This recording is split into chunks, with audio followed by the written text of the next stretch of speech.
कातळ शिल्पांच्या काव्याचं लेणं, एकविरा आईच्या आशीर्वादाचं देणं. जेथे दर्याचा राजाही डौलात डोलतो, तेथे बुद्धांचा धम्मही मौनात बोलतो. अशी ही निसर्गाची नवलाई, पांडवांची पुण्याई, नवसाला पावणारी माझी एकविरा आई. निसर्गाच्या सानिध्यात आणि डोंगराच्या कुशीत वसलेली आई एकविरा आणि शेजारीच जागतिक वारसा स्थळ असलेली कार्ल्याची लेणी. अशा अद्भुत आणि रहस्यमय ठिकाणाची आजची सफर असणार आहे. तर येथे कसं जायचं आणि काय पाहायचं याची संपूर्ण माहिती या व्हिडिओत असणार आहे. आई एकविराला जाण्यासाठी 2 ऑप्शन आहेत. पहिलं ऑप्शन, पुणे आणि मुंबई या दोन्ही शहरापासून महामंडळाच्या बसने कार्ल्या फाटाला उतरता येतं. येथून रिक्षाने प्रत्येकी 20 ते 30 रुपयात थेट पायथ्याला पोहोचता येतं. आणि गाडी स्वतःची असेल तर या दोन्ही शहरापासून जुन्या मुंबई पुणे हायवेवरून थेट मंदिराच्या पार्किंगपर्यंत जाता येतं. तर ट्रेनचं ऑप्शन हे स्वस्त आणि परवडणारं आहे. मुंबईवरून लोणावळा आणि येथून पुणे लोकलने मळवली स्टेशनला उतरता येतं. तर पुण्यावरून पुणे लोणावळा या लोकलने अवघ्या 15 रुपयात मळवली स्टेशनला उतरता येतं. मळवली स्टेशनच्या बाहेर रिक्षांच्या रांगा असतात. ग्रुपमध्ये असाल तर 200 ते 250 आणि एकटे असाल तर प्रत्येकी 50 रुपये दर आकारला जातो. हायवेच्या बाजूला असणाऱ्या कमानीमधून आपण थेट डोंगराच्या पायथ्याला पोहोचतो. वेळेची कमतरता किंवा चालण्याची अडचण असेल तर गाडी किंवा रिक्षाने गडाच्या अर्ध्यापर्यंत म्हणजे पार्किंगपर्यंत जाता येतं. आणि निसर्गाचा मनसोक्त आनंद घ्यायचा असेल तर पायरी मार्ग बेस्ट ऑप्शन आहे. थोडंच अंतर चालून आलं की एकविरा देवी पायथा मंदिर लागतं. ज्या व्यक्तींना काही कारणास्तव गडावर जाऊन आईचं दर्शन घेता येत नाही त्या भक्तांसाठी आई एकविरा गडाच्या पायथ्याला आली असं स्थानिक लोक सांगतात. छोटेखानी मंदिरात आई एकविरेची प्रसन्न मूर्ती आहे आणि समोर चरण पादुका आहेत. या पायी प्रवासाची सुरुवात आई एकविराच्या दर्शनाने होते. पायथा मंदिराच्या मागच्या बाजूनेच गडावर जाण्यासाठीचा पायरी मार्ग आहे. एकविरा देवीचा उदो उद असं म्हणून आपण पहिली पायरी चढायला सुरुवात करतो. या दगडी पायऱ्यांची चढण मध्यम श्रेणीतील असल्यामुळे चालताना फारशी अडचण येत नाही. निसर्गाच्या कुशीत घेऊन जाणाऱ्या पायऱ्या म्हणजे आनंदाची एक पर्वणीच. चालताना लहान थोरांचा उत्साह, जोडप्यांचं हितगुज आणि तरुणांची ऊर्जा दिसतेच. कधी कधी थकवा जाणवला तर लिंबू सरबताचं दुकान, चॉकलेट चिक्कीचा स्टॉल आणि मस्त घुसळलेलं ताक असतंच की.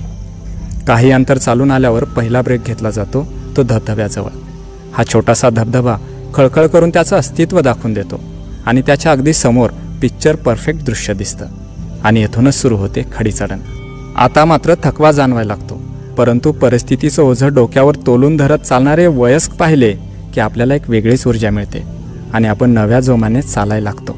थोड्याच अंतरावर एकविरा 5 पायरी पादुका मंदिर आहे. या मंदिरातील खडकावर देवीचे पावले उमटलेले आहेत. एकविराईच्या दर्शनाअगोदर येथील दर्शन घेतलं जातं अशी प्रथा आहे. पार्किंगकडून येणारा रस्ता येथेच मिळतो. येथूनच पुढे 2 रस्ते एकत्र होऊन मुख्य मंदिराकडे जाता येतं. आतापर्यंत चालून घामाच्या धारा लागलेल्या असतात. मेकअप करून येणाऱ्या मुलींनी विशेष काळजी घ्यावी, कारण एकविराईचा डोंगर आहेच तसा. डोंगराची एक एक पायरी चढत असताना आपलं बाह्य बेगडी रूप निथळून मनाचं सात्विक रूप उभारी घेतं आणि या सात्विक मनाने आपण आईकडे निघतो.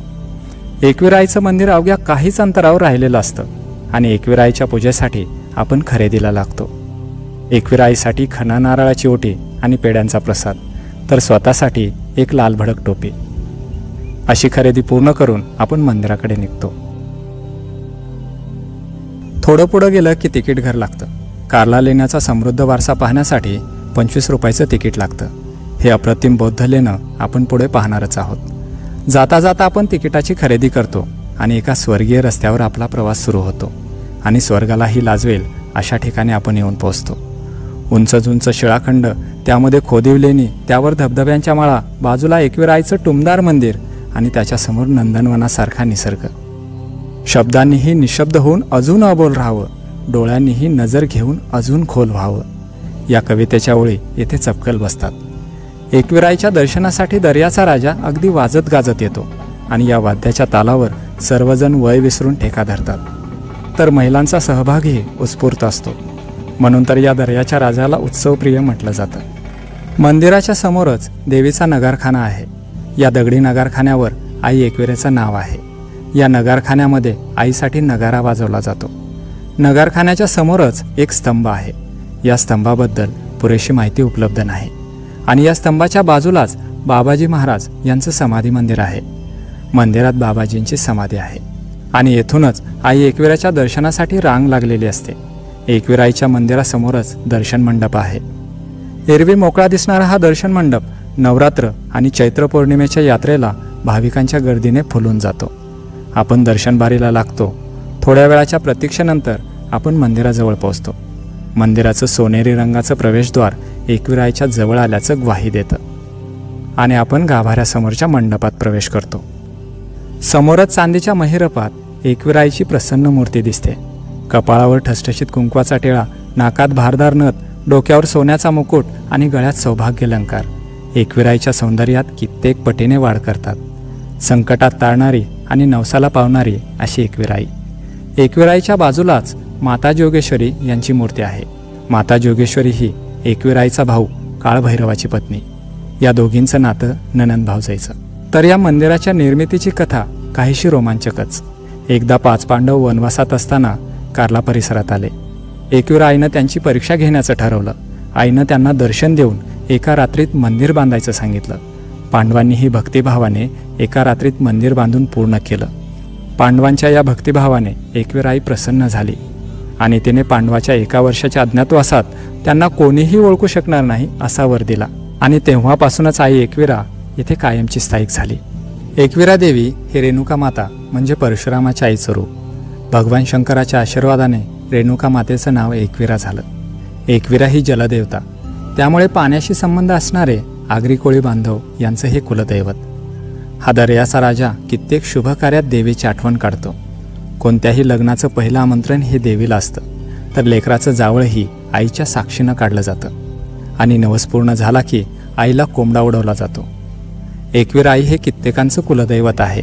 यामध्ये चांद्रसेनीय कायस्थ प्रभू, कुणबी, देवज्ञ ब्राह्मण, आगरी, कोळी याचबरोबर इतरही समाजाचा समावेश आहे. एक उदाहरण द्यायचंच झालं तर ठाकरे घराण्याचं हे कुलदैवत आहे. अशी ही संकटात तारणारी आणि नवसाला पावणारी एकविरा आईचं आपण दर्शन घेतो आणि मंदिरातून बाहेर पडतो. समोरच एक चाफ्याचं झाड आहे. भाविक त्याची पूजा का करतात याचा संदर्भ अजूनही सापडला नाही. हे मंदिर लेण्याच्या अगदी समोर असल्यामुळे मंदिराला पूर्ण प्रदक्षिणा घालण्याचा मार्ग नाही. त्यामुळेच आपण अर्धी प्रदक्षिणा पूर्ण करून लेणी पाहण्यासाठी निघतो. ही बौद्ध लेणी साधारण इसवी पूर्व 1 शतक ते इसवी 5वे शतक या कालखंडात बांधली. 26 मे 1909 या तारखेला भारत सरकारने महाराष्ट्रातील राष्ट्रीय संरक्षित स्मारक म्हणून घोषित केले. या लेण्याच्या समोरच सारनाथप्रमाणेच सिंहस्तंभ आहे. एकविरा मंदिराच्या पुढे गेल्यास 25 रुपयाचं तिकीट देऊन आपण लेण्यात प्रवेश करतो आणि एक अद्भुत, अकल्पनीय, सुंदर आणि रोमांचकारी विश्व आपल्या समोर असतं. समोरच्या सज्जातील कातळ शिल्पांची रेखीव सुंदरता आणि भव्यता पाहून आपण निशब्द होतो. या सज्जामध्ये तथागत गौतम बुद्धांची कमळावर विराजमान असलेली मूर्ती आहे. त्याचबरोबर बाजूलाच मिथुन शिल्प आहेत, तर हत्तींची विशाल शिल्प नजरेत भरतात. हे सर्व ऐश्वर्य पाहून त्या व्यक्तींची कीव येते ज्यांनी बुद्ध संपवण्याचे अतोनात प्रयत्न केले. परंतु तथागत बुद्धांचा धम्म शाश्वत आहे. सज्जातील वैभव पाहून आपण चैत्यगृहात प्रवेश करतो आणि समोरील चैत्यगृहाची भव्यता पाहून डोळे दिपून जातात. समांतर रांगेतील सटीक स्तंभ, घुमटाकार पुष्परचना, त्यावरील कोरीव शिल्प, कलात्मक लाकडी संरचना आणि समोरील बौद्ध स्तूप पाहावं आणि पाहतच राहावं इतकं सुंदर दिसतं. हे चैत्यगृह बांधण्यासाठी कित्येक श्रमिक हातांनी अनंत परिश्रम घेतले असतील. परदेशी पर्यटक येथे आवर्जून येतात कारण ती भारताची ओळख आहे. म्हणून तर अभिमान वाटतो या जागतिक वारसा स्थळाचा. चैत्यगृहातील स्तूपाचे दर्शन घेऊन आपण पुढच्या लेणीकडे निघतो. पुढच्या लेणीत प्रवेश करताच आपल्याला अर्धवट बांधणीचं एक लेणं दिसतं. तर पुढच्या लेणीत तथागत गौतम बुद्धांची मूर्ती आणि ध्यानधारणा कक्ष दिसतात. काही पायऱ्या चढून गेल्यावर आपण दुसऱ्या मजल्यावरच्या लेणीत पोहोचतो आणि इथून जे मनोरम दृश्य दिसतं ते पाहून केवळ एवढंच वाटतं